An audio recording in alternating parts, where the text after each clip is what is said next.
Bam! I'll probably be using this knife to start every video now. What is up, my YouTube fam? Posting a couple of videos up, doing some reviews. I got a box of knives from Ergonomics Edge, as I stated in my previous video. Hopefully you guys are watching these in sequence, because I may reference things from the previous video, since it just happened a few minutes ago. So my mind is still in the same little box. Anyway, this one is about this knife right here. I just got done with the Sage 2. This is a Mantra M4 steel. It's a little titanium frame lock flipper. Freaking wonderful little knife. This is my first experience with the Mantra or the Mantra 2. There may even be a 3, 4, 5, 7, 9, 10, 11. I don't know. I never played around with the Mantra series. What I do know is I love titanium. I love frame lock. I love flipper. I love M4. I love wire clips. So it kind of fits my genre there of things that I enjoy. I also love blades with a hole in them and ticks that are called spiders. I like that too. But yeah, this has been a cool little knife, man. I've messed around with it a little bit. This one's brand new, uncarried. This one is sold. Had a guy pick it up the other day. Well, not pick it up, you know what I mean. I posted them up on my YouTube video, let everybody know it was going to be they were going to be selling, and this is one of the first ones to go. So if I'm not mistaken, the same guy picked up the, well, no, I don't think he did. Anyway, yeah, so I got the Mantra here and the Mantra 2. For a comparison here, it looks like to me, and I haven't measured these, but it looks like it is the exact same handle, just with a different blade. I could be wrong on that, correct me if I am, but to me, it looks like the exact same handle. Maybe the lock bar on the 2 is slightly skinnier, but it looks like, especially the show side scale, looks like exactly the same scale. Same cutout, same everything, but this one's been really cool, man. I've messed around with this a lot. I did have to oil it up a little bit, clean it up, and get it operating and adjust the pivot slightly to get it operating good. I read online, and it turned out to be true for this one, that sometimes these straight out of the box can be a little bit less than desirable on the detent and how they flip, because the blade's super thin and light. So if you don't play around with them a little bit, they tend to fail easily, but I got this one operating flawlessly. But yeah, this is CPM M4. It is one of Crucible's powdered metallurgy steels. I don't know a whole lot about M4. I have used it a few times, and I absolutely love it. It's a super hard steel, really not corrosion resistant, wear resistant. It is not, however, rust resistant, corrosion resistant. It'll rust on you. This Mantra 2 here is proof of that. It had a little bit of surface rust straight out of the box, even though it was unused and uncarried. And that's just because M4 is prone to that. I'm not sure why they didn't do a DLC coating on it or something to protect it. But if you're like most knife guys, you're probably going to do all that yourself anyway and take good care of it. Either that, or it's going to be a beater for you and you're not going to care. But all in all, I like the ergonomics. I have really big hands, so it's a little bit small for me. I don't like being able to fully wrap a knife like that. I don't, when I put a knife in my hand and squeeze, I like for my fingers to stop on the scales there. I don't like having all that extra travel space there. It just doesn't feel right to me. But for medium sized or even just medium large size hands, it would fit really good. I like the contours. I like where everything lands. I just don't like the slimness of the handle as much, but the wire clip sits really nice in the hand with this. It kind of sits right in the grooves of your fingers there, so it's really nice. Nice tall thumb ramp, and you've got this basically acts like a finger stop is what the flipper tab does. And when you push up, get in focus here, when you get behind that stop there and push up on that thumb ramp, you really are locked into this knife. It feels really good. And obviously, I explained that on the Sage 2. You're putting positive pressure on that lock bar as well, so there's really no chance of this thing folding closed on you if you're doing any kind of piercing cuts or anything. You're not going to have to worry about it flipping closed. But pretty impressed with it. Like I said, first experience. with the Mantra series, and I dig them, man. This is definitely something that I wouldn't mind having in my collection. Something similar to the Sage in the fact that it's a very simplistic design, just, you know, titanium flat scale on the front, frame lock with a wire clip on the back. It's very simple and elegant.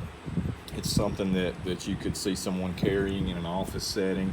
It's not overly loud due to the fact that lock bar has it's really slim. Lock bar is not a lot of material there, so there's not a lot of material to be traveling, so there's not a ton of inertia making that loud thump, that pop that you get with some heavier, thicker lock bars that have a lot of tension on them. That thinner lock bar means it's more of a subtle pop. You can hear it here, listen. It's just kind of a small tick. You could open this in a quiet room, and it's very likely that people wouldn't even know that you opened a knife. It's just very subtle. It's just a slight tick. So I like that. I like the fact that this is one that it's not, I don't know, it's not overly aggressive. You know, you got a lot of your scared little liberals and whatnot out there nowadays that if you pull a pocket knife out to open a pack of cheese or something, they freak out. It's you know, viewed as a weapon, and we've got these crazy knife laws in different parts of the country. One of my friends, Corey Glasser, I haven't mentioned him on the channel in a couple of videos. He's one of my best friends, and he has to deal with that crap. He lives in Jersey and works in New York a lot, and he's got to worry about making sure what knife he has in his pocket before he goes out. Even though him doing the type of work that he does, he usually is not going to get messed with much, but it is still a concern. It's something to think about. So obviously this knife, I don't know if it fits that criteria of those places that have those regulations on blade length and locking and all that stuff, and one-hand opening. I obviously I don't know that because I don't live there. I live in Alabama. But what I can say is it does fit the criteria of someone who wants something that's a little more subtle, a little more elegant, a gentleman's folder per se. I think most of the smaller titanium flippers and titanium folders in general from Spyderco fit that bill. They are, you know, including the Swish series here, the Technos 1 and 2, they fit that bill to me. They're a little stockier and can be a little more, you know, someone that sees that versus this little slim one may, I don't know, to me, but I'm a knife guy, to me, a little stockier, thicker, tank-looking knife looks a little more tactical and a little more cool than a thin, you know, almost like pen knife does.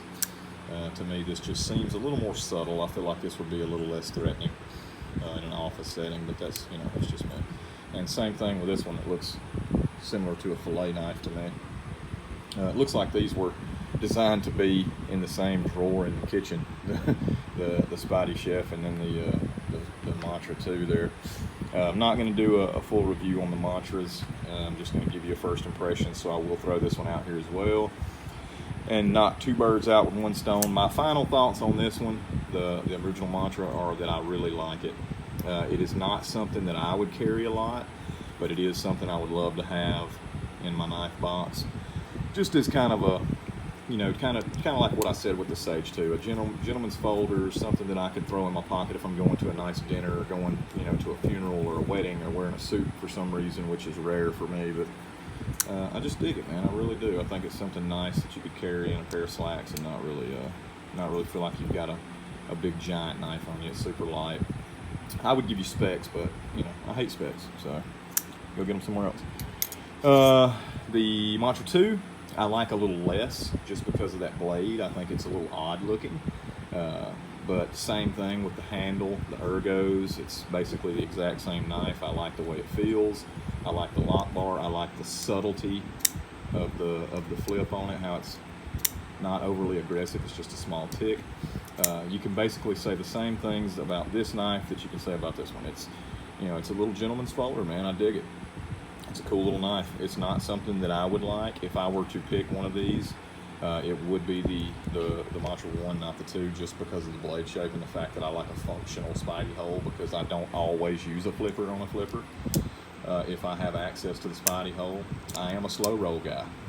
Sometimes I like to index finger flick, but a lot of times I find myself here lately getting more on the slow roll train. I don't know why. I don't know if it's because I'm getting a little more well versed in actions and the way knives feel. I think the Chris Reeve Sabenzas have gotten me on that, let me feel the action kind of thing. But so having a Spydey hole that's not functional, to me, it kind of takes that away. It takes it away from me, and I like to be able to have it. And this knife is impossible to open unless you pinch it with both fingers, and even then, it's nearly impossible. Yeah, I would say impossible. You can't open this knife other than with the flipper. And the same thing applies with this one that applied with the Mantra 1, and that is that out of box, it was not super impressive on that action. It is now, because Bama Knife Guy had it in his hands and got it tuned up. Old BKG got a hold of it. So now it's wonderful. But in the beginning, straight out of the box, it was very prone to failure. When you went to flip it open, it would stop just short of lockup, about there. And so I had to do a little tuning on it and oil it and just get it right. Get it right, get it tight. Yeah, so now it's functionally sound and does exactly what it's supposed to do. And overall, I think is a great viable option for somebody who wants a small, thin knife. This thing, I mean, you can see the difference there in the thickness, this way, in pocket thickness, especially with a flipper tab that's going to be facing outward into the pocket. This thing is super thin. I mean, it's nearly as thin as one of my fingers. I mean, you can see it's very thin. And if you take my old busted up finger, it's probably even more. Yeah, so it's a very thin knife. Right thumb width. That's pretty good. So somebody who wants a thin knife to throw in their pocket, man, this is a winner. This is a winner. It's not, particularly for me, just because of my taste, but all of that's subjective. I know a lot of people who really, really love this knife. They love the look of it. They love that slim blade. So for them, man, it's a home run, and it might be for you too. And just know this thing's still up for sale. We've got a phenomenal deal on this thing. So hit me up either in the DMs here, and I'll get your information, or you can shoot me a DM on Instagram. That's preferred, Bama Knife Guy on Instagram. And I'll see if I can't get this one in your hands. We still got a few more too that are not sold. I think we've only actually received payment on 4 out of the 9 that are being sold. So if you're interested in any of the ones you've seen, please let me know. But I've gotten 39,000 messages about this Spydey Chef right here. It is gone. It is paid for. It belongs to another gentleman now. So unfortunately, I'm sorry for all you guys out there that have been looking for a Spydey Chef for a long time and hadn't been able to get hands on one. I have not forgotten about you, though. I love all of you, and I'm going to try to help you out. I've got a few connections with some guys that have knife shops who pretty regular get Spydey Chefs in, and so I'm going to keep you in mind, and I'm going to DM a few of them and see if I can scrape you guys up one. I think brand new, they run for like $218, I think, so it's reasonable. So I'll see if I can't help some of you guys out. So if that's you, if one of you guys is watching this, just know that Bama ain't forgot about you. I'm going to do what I can. That's it on these guys. That's it for the Mantras. Probably going to post up a couple more. I got a few more reviews I got to get done because some of these knives need to be shipped out first thing in the morning or possibly Monday. I don't know. We'll see. But all right, I love you guys and gals. I'm out.